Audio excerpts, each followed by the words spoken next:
రీసెంట్గా మీరు తెలంగాణ రాష్ట్ర రాజకీయాలను కాకుండా ఆంధ్ర రాష్ట్ర రాజకీయాల్లో సునీల్ కుమార్ గారిని ఒక కామెంట్స్ మీ ట్విట్టర్లో ట్వీట్ చేసిన తర్వాత ఆంధ్రప్రదేశ్లోని రాష్ట్ర రాజకీయ నాయకులు కొంతమంది మీ మీద కామెంట్స్ చేశారు. దాని మీద ఎలాంటి మీరు రిప్లై ఇవ్వబోతున్నారు? రిప్లై ఉన్నది నా ట్విట్టర్లో చాలా క్లియర్గా చెప్పిన. సునీల్ కుమార్ ఒక ఎస్సీ సామాజిక వర్గానికి చెందిన వ్యక్తి.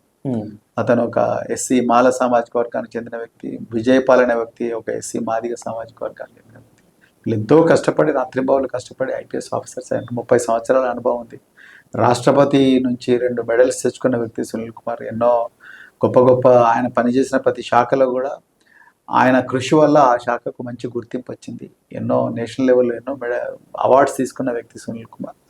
ఈరోజు ఆయన మీదనే ఎడాపెడా కేసులు పెడతా ఉన్నారు.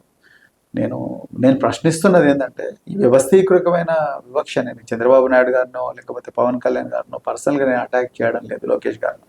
అది నేను అట్లా ఆ విధంగా అటాక్ చేసే కుసంస్కారాన్ని కాదు. నేను ఒక ఇష్యూ మీద మాట్లాడుతున్నా.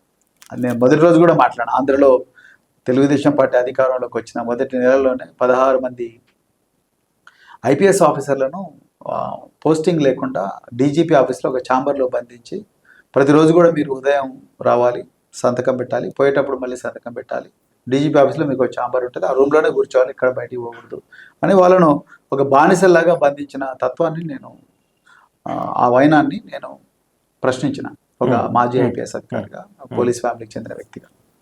అదేవిధంగా ఎలాంటి సంబంధం లేని కేసుల్లో సునీల్ కుమార్ను A1గా చేయడం, దాని తర్వాత విజయపాల్ను A2గా చేయడం, ఇంకా తర్వాత కొంతమందిని నిందితులుగా పేర్కోవడం, తర్వాత సుప్రీంకోర్టులో ఆల్రెడీ చర్చకు వచ్చి సుప్రీంకోర్టు చాలా స్పష్టంగా ఇది సిబిఐ ఎంక్వైరీ అవసరం లేదు, మీరు లోకల్ పోలీసులే మీరు చేసుకోవచ్చు అని చెప్పినప్పటికీ కూడా దాని మీద మరీ రాద్ధాంతం చేసి వాళ్ళ పాత్ర లేకపోయినప్పటికీ కూడా వాళ్ళ మీద కేసులు పెట్టి ఇది చేయడం అనేది. తర్వాత సునీల్ కుమార్కు గత 8 నెలల నుంచి పోస్టింగ్, 9 నెలల నుంచి పోస్టింగ్ లేకపోవడం, తర్వాత ఆయన మీద ఏమీ చేయలేక ఏమి ఎవిడెన్స్ దొరక్క చివరికి ఆయన ఏదో పర్మిషన్ లేకుండా ఫారిన్ కంట్రీలకు పోయిందని చెప్పేసి ఆయన సస్పెండ్ చేయడం అనేది. గవర్నమెంట్ ఫండ్స్ ని యూటిలైజ్ చేశారు, మిస్యూజ్ చేస్తాడండి ఆయన.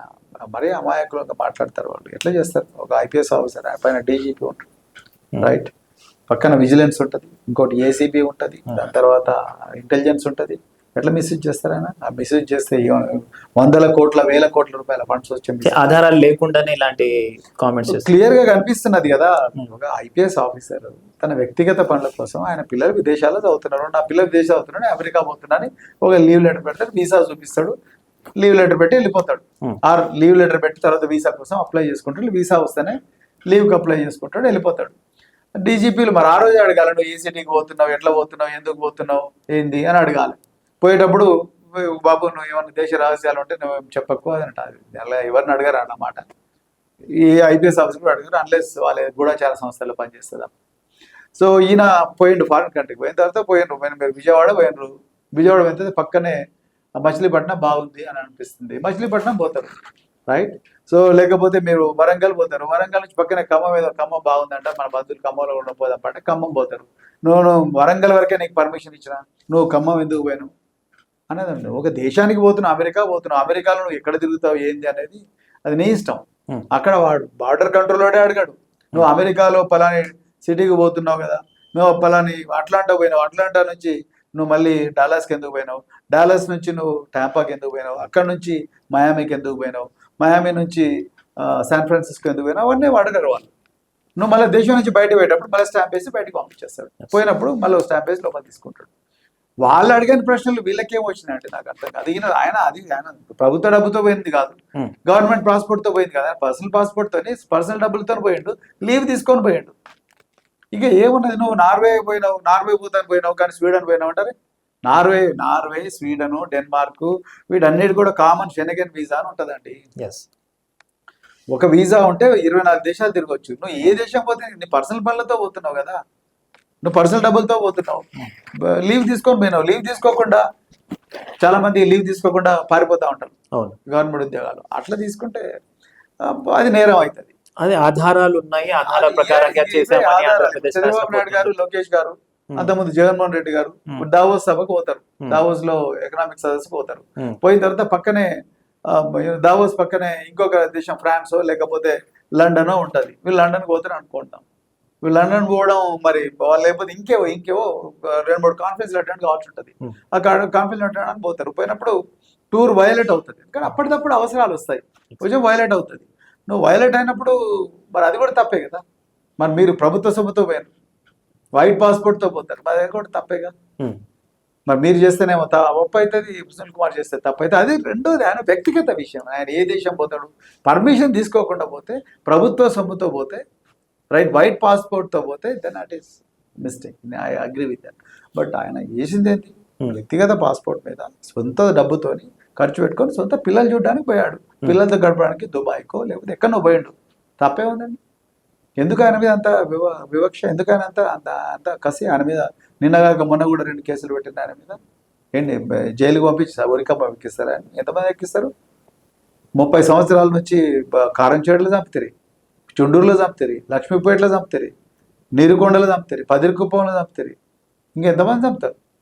అంటే వీళ్ళంటే అంత అలసా? వీళ్ళకి ఎవరు మాట ఇక్కడ వేరు ఎస్సీ ఎస్టీ చెప్పలేదు. ఇలా ఆంధ్రప్రదేశ్ హోంమంత్రి గారు ఎవరు, వంగలపూడి అనిత గారు, ఎందుకు వారు మాట్లాడలేదు? ఆమె కూడా ఎస్సీ సామాజిక వర్గం మాట్లాడాలి కదా. ఆమెను పవన్ కళ్యాణ్ గారు ఘోరంగా అందరి ముందే బహిరంగ అనొచ్చు ఆమెను. అంటే హోంమంత్రికే హోంమంత్రి ఆత్మగౌరవానికే దెబ్బతీస్తున్నారు. ఆమెనే ఘోరంగా తిడతా ఉన్నారు ఒక డిప్యూటీ సీఎం. ఏంటది, ఏమవుతుంది? లోపల కేబినెట్ మీటింగ్లో మాట్లాడుకోవచ్చుగా. బహిరంగ సభలో అనిత గారు మీరు ఎట్లా చేస్తారు అట్లా చేస్తారు ఉప ముఖ్యమంత్రి అంటాడు ఆయన. వాళ్ళ ఒకవేళ అనిత గారు ముఖ్యమంత్రిని ఉప ముఖ్యమంత్రిని అట్లా అంటే ఊకుంటారా వాళ్ళు? అంటే ఎస్సీలకు ఒక న్యాయం, వేరే వాడికి ఒక న్యాయం, ఎస్టీలకు ఒక న్యాయం, వేరే వాడికి ఒక న్యాయం. ఎందుకంటే వీళ్ళ దగ్గర డబ్బులు ఉండవు, వీళ్ళు ఏమైంది ఇవ్వాలి, కాకపోతే మళ్ళీ నెక్స్ట్ ఇంకో నియోజకవర్గం పంపిద్దాం వీళ్ళను అని. అంటే చంద్రబాబు నాయుడు గారు ఇంతకుముందు ఏమన్నారు, చూస్తూ ఎవడు ఎస్సీ కులంలో ఉంటాలని అనుకుంటాడు అని. ఆయన నిజం చేస్తున్నాడు ఇప్పుడు ఆ మాట. ఆయన అందరూ నిజమే, పాపం బాబు కరెక్ట్ అన్నాడు కదా. సునీల్ కుమార్ ఎస్సీ కాబట్టి ఇట్లా చేస్తున్నాడు అన్నాడు.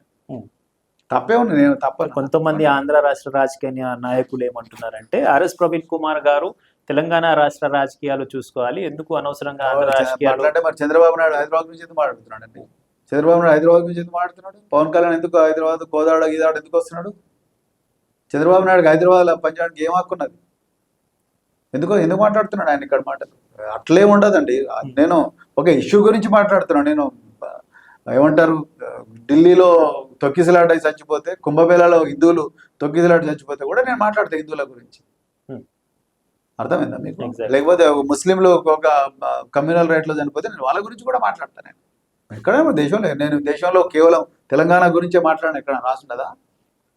ఇక్కడ రాజ్యాంగం నాకు హక్కు ఇచ్చిందండి. As an Indian I'm entitled, I'm empowered, I have freedom to speak on any issue in this country. ఇది ఏదైతే మీరు ఇప్పుడు మాట్లాడుతున్నారో సునీల్ కుమార్ గారి మీద, సేమ్ వేరే అధికారుల మీద జరిగితే కూడా ఆర్ఎస్ ప్రవీణ్ కుమార్ కూడా మాట్లాడతారా? ఓన్లీ సునీల్ కుమార్ గురించి నేను సీతారామాంజలి గురించి కూడా మాట్లాడినా. ఆయన ఎస్సీ కాదు, ఆయన గురించి కూడా మాట్లాడినా. 16 మంది ఆఫీసర్లు వెయిటింగ్ ఫర్ పోస్టింగ్ ఉంటే వాళ్ళ గురించి కూడా నేను మాట్లాడినా. నేను చాలా మంది నా మీద ఆయన కులపిచ్చితో ఇట్లా మాట్లాడుతున్నాడు, క్యాస్టిస్ట్ కులపిచ్చితో మాట్లాడుతున్నాడు, ఈయనకి ఎప్పుడు అసమర్థత అని గుర్తుకొచ్చిన ప్రతిసారి కూడా కులం వస్తే తప్పు. నేనేమంటున్నా అంటే నేను అందరి గురించి మాట్లాడతాను, తప్పకుండా మాట్లాడతాను. అదే కాంతిరాణ టాటా గురించి మాట్లాడతా, విశాల్ గొన్ని గురించి మాట్లాడతా, ఇంకా ఎంతో మంది గురించి మాట్లాడతా. వ్యక్తిగతంగా పరిచయం ఉందా సార్ సునీల్ కుమార్ గారికి? మేము కలిసి పనిచేసామండి. నేను అట్లా చాలా మందితో పనిచేసిన. ఏబి వెంకటేశ్వరరావు కూడా పాపం అన్యాయం జరిగిందని నేను మొన్న కూడా చెప్పాను. సో డాక్టర్ సుధాకర్ అనే వ్యక్తి, జగన్మోహన్ రెడ్డి గారి పాలనలో కూడా ఒకతను డాక్టర్ చనిపోయాడు, వారి గురించి కూడా చెప్పాను. నేను అట్లేం కాదండి, నేను free individual, I'm into politics and then I'm an activist. నేను I can speak on anything under the sun. ఎవరంటున్నారు నేను ఆంధ్ర రాజకీయాల గురించి మాట్లాడకూడదు? ఎట్లా అంటారండి? వాళ్ళు తెలంగాణలో హైదరాబాద్ రాజకీయాల గురించి మాట్లాడతారా చంద్రబాబు నాయుడు? మరి ఆయన మాట్లాడకూడదు, మేము మాట్లాడకూడదు. Thank you sir. మా J24 న్యూస్ సబ్స్క్రైబర్స్ కోసం, మా వ్యూవర్స్ కోసం మీ యొక్క మంచి సందేశం. జిలాని గారు చాలా మంచి journalist, very committed person. So తప్పకుండా J24 ఛానల్ అనేది రాబోయే రోజుల్లో ఇంకా పాపులర్ కావాలి, ప్రజల గొంతుకగా మారాలి, మరి జనం కోసం ప్రతి క్షణం కూడా పరితపించాలని చెప్పేసి కోరుకుంటాను. మరొకసారి thank you so much sir. RS Praveen Kumar గారు చాలా బిజీ షెడ్యూల్లో ఉన్నా కూడా కేవలం నా సింగిల్ కాల్తో రెస్పాండ్ అయ్యి గత 4 రోజుల నుంచి నేను కాల్ చేస్తున్నా కూడా he has committed to me that I will come Jilani will have an good interview అని చెప్పారు. అంత బిజీ షెడ్యూల్లో కూడా మా ఛానల్ కోసం నా కోసం టైం ఇచ్చినందుకు ధన్యవాదాలు సార్. మరొకసారి థ్యాంక్ యూ సో మచ్.